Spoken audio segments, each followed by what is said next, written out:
Las 7:31 minutos, 7:31 minutos. A esta hora damos la bienvenida y saludamos a Licenia Espinel y Washington Yepes. Iniciamos el espacio de entrevistas de Punto Noticias, primera emisión por Pichincha Universal 95.3 FM. Wilson Robalino se despide. Buen día y buena suerte. Buena suerte, buenos días, amigas, amigos. ¿Cómo están? Iniciamos a esta hora, 7:31 minutos, nuestra jornada de entrevistas. Miércoles 18 de marzo del 2020, y de inmediato ya vamos a conectarnos con nuestra primera invitada, Alexandra Ocles Padilla, secretaria de Gestión de Riesgos, que nos espera en la línea telefónica. Tiene ocupaciones. Vamos a iniciar con Licenia Espinel de inmediato la entrevista. Te saludo, Licenia, ¿qué tal? ¿Cómo estás? Hola, Guacho, ¿cómo están, amigos? Buenos días, bienvenidos a esta nueva emisión de Punto Noticias, y enseguida daremos paso a la información oficial que va a llegar a través de la secretaria de Gestión de Riesgos, Alexandra Ocles. Encantado entonces de saludarle, Alexandra. Muy buenos días. Hagamos una evaluación de lo que significa la emergencia sanitaria hasta los actuales momentos. Sabemos que la cifra se ha aumentado a 155 infectados con el coronavirus y hay un cerco evidentemente epidemiológico. ¿Qué nos puede informar? Nuevamente le saludo cordialmente. ¿Cómo está, Alexandra? Poder saludarlos igualmente a toda la audiencia. Efectivamente tenemos 155 casos confirmados. Esos casos están ubicados en 9 provincias del país, provincias como Guayas, Los Ríos, Manabí, Pichincha, Azuay, Bolívar, El Oro, Morona, Santiago y Sucumbíos. Esos casos obviamente están siendo ya atendidos por el Ministerio de Salud. Y quizás un dato importante es decir que el 54.8% de esos casos es en personas de sexo masculino y el 45.2% de los casos es de mujeres. ¿Y cómo están distribuidos los casos en el país? En cifras. Están, como les decía, 119 casos están ubicados en la provincia del Guayas, 10 casos en Los Ríos, 8 en Manabí, 8 en Pichincha, 5 en Azuay, 2 en Bolívar, 1 en El Oro, 1 en Morona, Santiago y 1 en Sucumbíos. Queremos hacer una aclaración porque en el dato de ayer salió la información de que habían 3 casos en Santa Elena. Lo que sucedió es que las pruebas de 3 personas se hicieron en Santa Elena, pero estas personas son residentes de la provincia del Guayas. Ok. Licel. Alexandra, ¿cómo está? Qué gusto escucharle. Buenos días. Le saluda Licenia Espinel. El vocero del Colegio de Médicos de Pichincha, Víctor Manuel Álvarez, ha exigido o ha pedido que se dote del equipo necesario de bioseguridad a los médicos para que puedan atender esta emergencia generada por el coronavirus. ¿Cómo está la situación de los médicos, los implementos, los equipos, todo lo que se necesita, los insumos para atender esta situación que vive el país? Licenia, ese es un tema que tiene que responder Salud. De todas formas, comentarles que el Ministerio de Salud está haciendo una implementación de todo la vestimenta de bio y todos los accesorios necesarios de bioseguridad para poder dotar al personal de salud y pueda estar obviamente protegido en todo este caso. Ayer se generó, Alexandra, una polémica respecto a las medidas de seguridad adoptadas por el alcalde de Quito, por el alcalde del Distrito Metropolitano, Jorge Yunda, y las medidas adoptadas por el COE Nacional. En ese sentido, ¿cuáles predominan? Porque hay cierta confusión que se ha generado entre la ciudadanía respecto a obedecer cuáles o tales medidas. ¿Cuáles son las medidas que debemos estrictamente acatar? Licenia, ayer hicimos un llamado al alcalde de Quito para que pueda estar en la reunión del COE Nacional, y en esa reunión se puede establecer efectivamente que las medidas que rigen en este momento bajo estado de excepción son las medidas establecidas por el gobierno. Él tiene que generar una serie de ajustes a las medidas que presentó hace 2 días para que esas medidas puedan estar en concordancia con lo establecido a través del estado de excepción. De hecho, hemos enviado ayer un pronunciamiento, un comunicado del COE Nacional a nivel nacional para que los alcaldes, sobre todo los gobiernos autónomos en el territorio puedan estar sujetos a los planteamientos, a las medidas y a las resoluciones del COE nacional. ¿Cuáles son los protocolos que se debe seguir a nivel global, ¿no? Cuando se sospecha que una persona puede estar contagiada? Rápidamente asistir a un centro de salud, ¿no es cierto?, a un hospital. A la entrada y al ingreso del hospital ustedes se van a encontrar con un área destinada precisamente para hacer este control, es decir, hacer en ese sector el triaje para identificar si esa persona tiene o no coronavirus, según los síntomas, para poder hacerle la prueba, ¿no es cierto? Las pruebas hoy por hoy se están realizando a través del Ministerio de Salud en el INSPI, INSPI Quito, INSPI Guayaquil y desde ahora el INSPI Cuenca.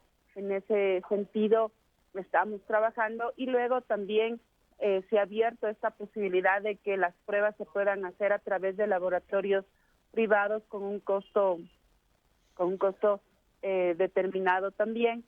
Así que principalmente esa es la primera parte del protocolo. Luego ya a la interna, salud y las unidades médicas saben exactamente lo que tienen que hacer cuando hay una persona que cuenta con estos síntomas o con la sospecha de coronavirus.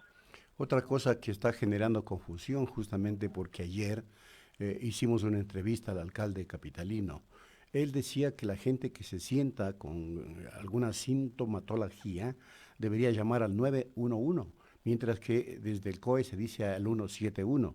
¿A cuál de estos dos números efectivamente se puede llamar o a los dos? ¿Qué se hace, Alexandra? No. A ver, Washington, creo que es importante. Ustedes saben que el 911 es el número para la atención de emergencias. Ahí no se está dando ningún tipo de información alrededor de si usted tiene o no, si sus sospechas o su sintomatología pueden ser sospecha de coronavirus. Digamos, el 911 no está para eso. Ese es un error. Hay que llamar al 171, que es el número que en este momento está atendiendo y está a través de la llamada, está haciendo una especie de triaje, ¿no es cierto?, con médicos que están atendiendo en el 171. Eso es importante, esa diferencia es vital hacerlo y gracias por la pregunta, porque es importante aclarar para qué sirve cada uno de estos números en este momento. Alexandra, otra situación, ¿hay colaboración con los gobiernos autónomos descentralizados en el sentido de que algunos de estos GATS tienen sus servicios también de salud y poseen laboratorios? Ayer la prefecta de Pichincha decía que puso a disposición del gobierno central todos los centros de salud y laboratorios de los que dispone el Consejo Provincial de Pichincha, pero que necesitaría que del lado gubernamental se les ayude con los reactivos y ellos podrían colaborar en los diagnósticos de los casos de coronavirus. ¿Qué nivel de colaboración están dando actualmente con los gobiernos autónomos descentralizados? Eso por un lado. Y por otro, si vemos el mapa de los casos, la provincia del Guayas es la región que concentra más números de casos positivos de coronavirus. ¿Qué se está haciendo para mejorar los controles, para asegurarnos de que se acate en esta localidad las medidas restrictivas impuestas por el gobierno nacional para evitar la propagación del coronavirus, tomando en cuenta que en esta localidad, en esta provincia, son donde hay más números o es donde hay más números de casos? Licenia, a ver, con respecto a la colaboración de los gobiernos autónomos descentralizados, es súper importante. Yo he podido conversar con la prefecta, puso a disposición efectivamente los 11 centros de salud y sus respectivos laboratorios. Esa información he pasado también a salud para que se pueda disponer. Me parece que es importante en este momento contar con el apoyo de los distintos sectores y en este caso los gobiernos autónomos descentralizados también tienen una serie de responsabilidades, sobre todo en el territorio, sujetándose a las medidas establecidas tanto a través del estado de excepción como varias de las resoluciones que se aprueban en el COE y que obviamente en el accionar interinstitucional cada uno de nosotros tiene una serie de responsabilidades frente a esta situación. Por otro lado, obviamente todas estas medidas han sido establecidas precisamente para contener una propagación del virus de forma estrepitosa. Por eso la radicalidad con la que hemos asumido esta emergencia para establecer la contención suficiente. Pero recordemos un poco, en un primer momento la mayoría de los casos son casos importados, es decir, toda la región costa está de vacaciones y en ese sentido han estado fuera del país, muchos de ellos en países en donde hoy por hoy el coronavirus tiene unos índices bastante altos, y creo que es importante ir ubicando obviamente dónde están la mayor cantidad de pacientes para establecer protocolos de mayor vigilancia. Ustedes saben que ayer se anunció del cerco epidemiológico, tuvimos 6 personas que se salieron de él.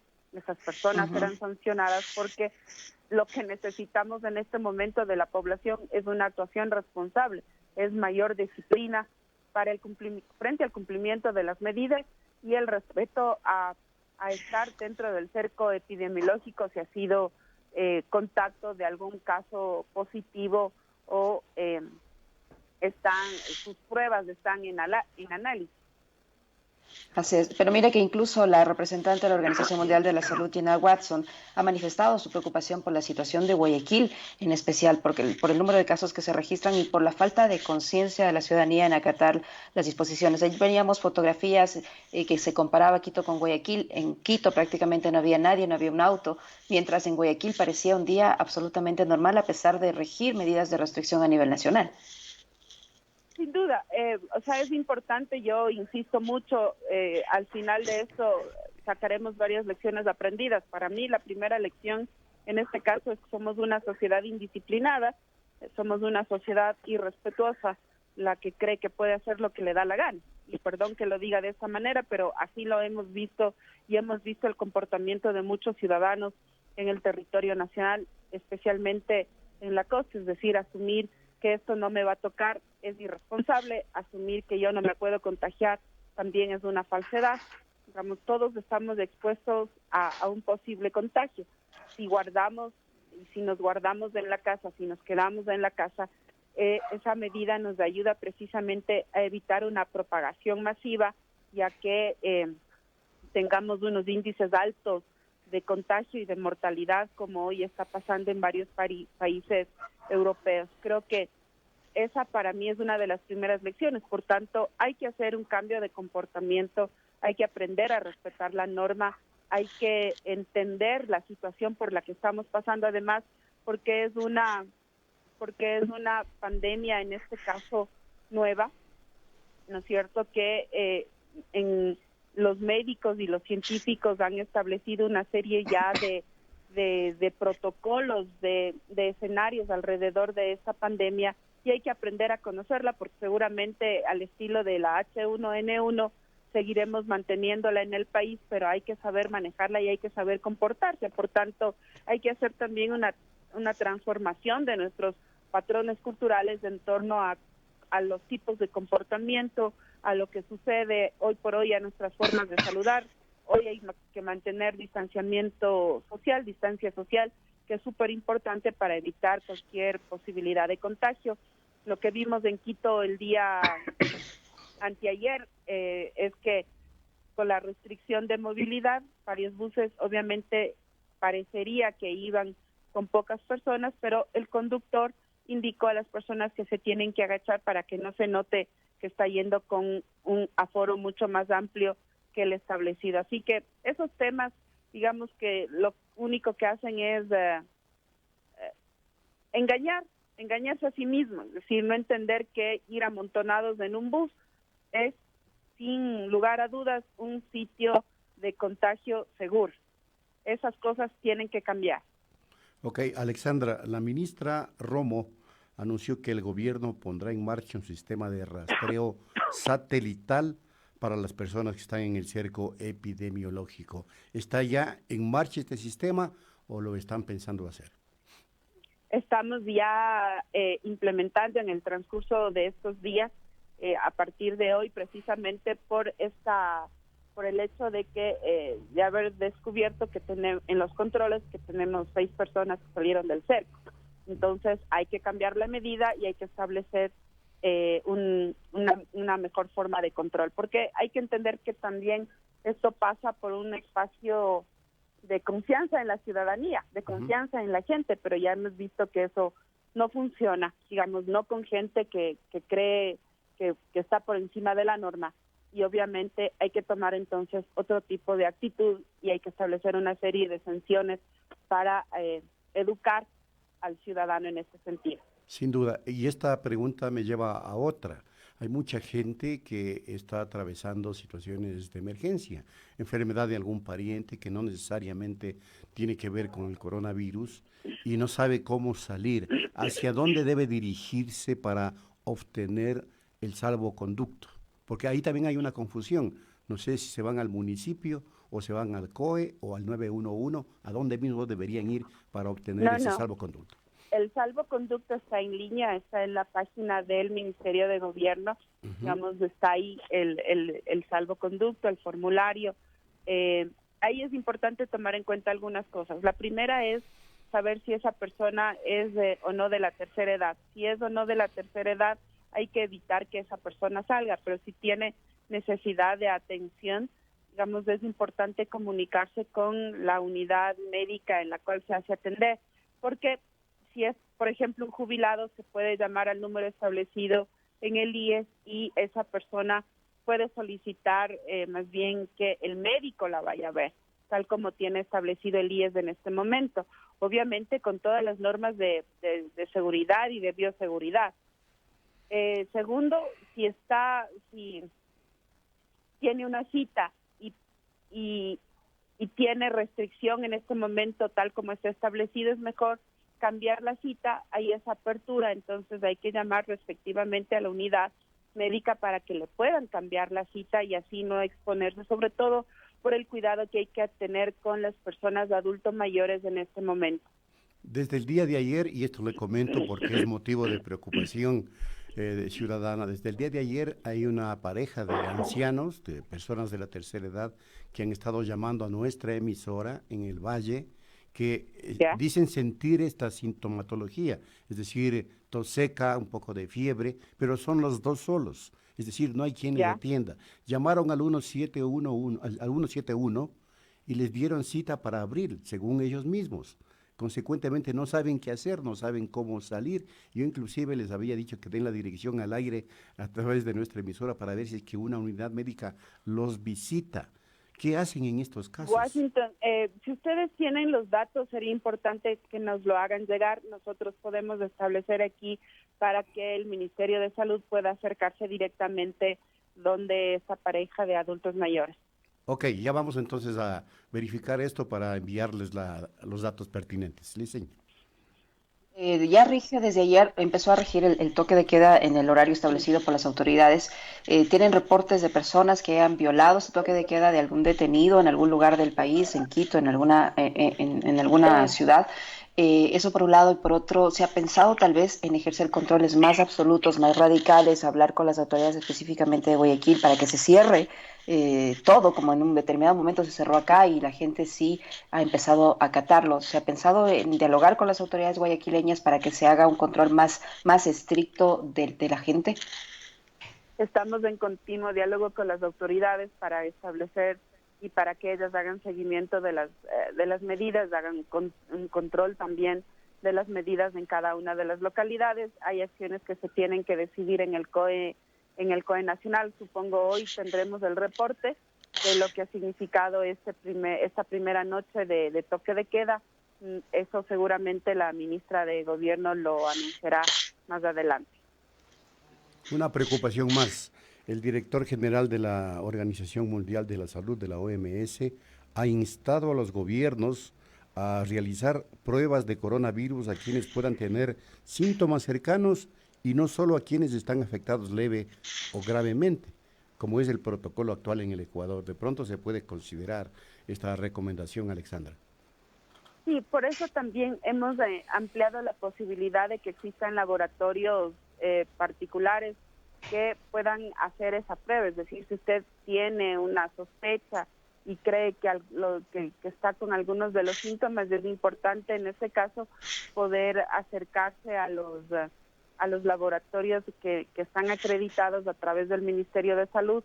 Lo que es importante es que esa persona pueda llevar el pedido de un médico particular, si tiene las condiciones, y no acercarse a las unidades del sistema de salud pública.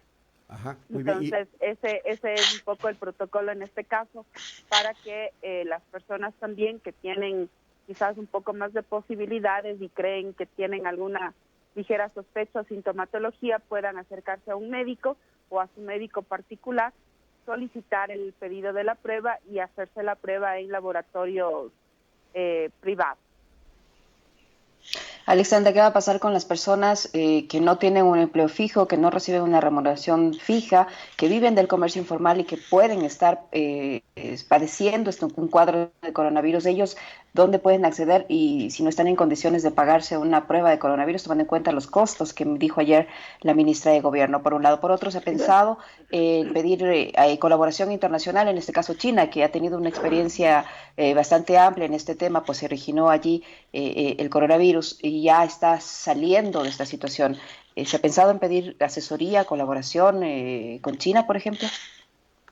Estamos, con las personas que en este momento no son de escasos recursos o no tienen un empleo fijo, esas personas pueden acercarse al sistema de salud pública. Todos los servicios en el sistema de salud pública son gratuitos y eso es súper importante. También estamos haciendo un trabajo coordinado para atender a las personas en situación de calle y a población venezolana que también en muchas ocasiones por ciertas limitaciones o por ciertos miedos a veces no quiere acercarse a los servicios de salud por temas a veces de deportación, por estar en situación de irregularidad. Pero en este momento hay una serie de protocolos establecidos para la atención de estas personas. Luego, sí, el gobierno ha establecido un mecanismo de diálogo con el gobierno chino. Entiendo, están llegando una serie de productos, medicamentos, pruebas que van a servir para apoyar todo el proceso de atención de la emergencia. Los ciudadanos que están varados en Galápagos pueden ingresar luego de cumplir 14 días de aislamiento, así lo dispuso el COE. El Consejo de Gobierno presentó una propuesta para el ingreso de ciudadanos a Galápagos. Ahí hay un tema que es importante relevar, y es que la situación de Galápagos es bastante delicada por ser islas. Están a 1,000 kilómetros de distancia del Ecuador continental, ¿no es cierto? Eso tiene una serie de implicaciones y obviamente hay que ser un poco más estrictos en el cuidado de la población que habita en las islas. Por tanto, quienes residen en Galápagos y están en el continente necesariamente tienen que cumplir con los 14 días de aislamiento preventivo obligatorio antes de ser trasladados a las islas.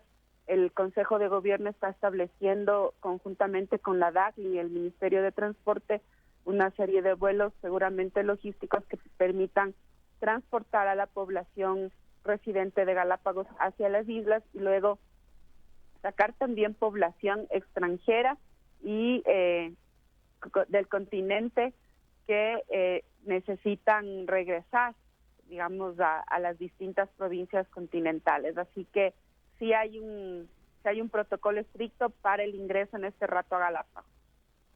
Ok, queremos agradecer a Alexandra Ocles, secretaria de Gestión de Riesgos del Gobierno Nacional, una amplia información que estamos seguros ayudará a la orientación de la ciudadanía. Son las 7:55. Muchas gracias nuevamente, Alexandra. Hasta una próxima oportunidad. Gracias a ustedes, un gusto y buena jornada. Buen día. Buen día. Igualmente, gracias. Bueno, son las 7:55. Hacemos la pausa, Liz, y volvemos con otra entrevista acá en la primera emisión de Punto Noticias.